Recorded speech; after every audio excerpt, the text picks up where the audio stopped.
head over to search and type in control panel, click on it.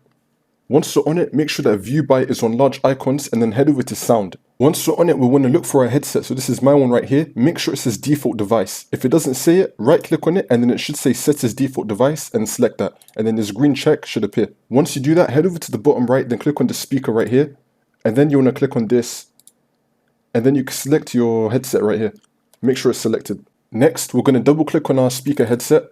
And then we're going to head over to levels, make sure that the speakers are on 100. Then head over to advanced and then click on this and make sure that it's at least 44,100. You could also do this one as well, 48,000. Once you do that, click on OK. Now we're going to head over to the recordings tab and then you want to do the same thing. So you want to find your headset, make sure that it's on default device. If it's not, right click, set as default device. Then we're going to go into it, head over to levels and then make sure that this is on 100 or in any volume that is good for you. Just make sure that it's not on 0 and then head over to advanced again. And then you can select your quality right here. So make it at least 44,000 and then click on OK. If that's still not working, head over to search and type in troubleshoot settings, click on it. Once you're on it, click on other troubleshooters.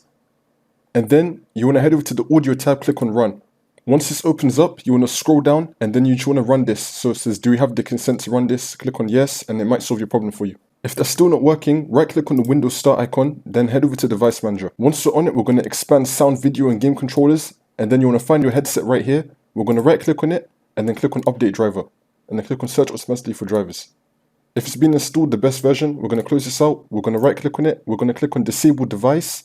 Once you disable it, you want to right click on it again and then click on enable device and see if that works. For the fourth method, if you're using a USB headset, then just try to plug it into a different port and see if that works. Also, if you're using like a regular wired headset, then you could just try to plug that thing in the back of your computer. But if you've already done that, then try to plug it into the front of your computer. Once you do all these methods, restart your computer and then see if that works. If it's still not working, then your headset is actually probably broken. Just return it and get a new one.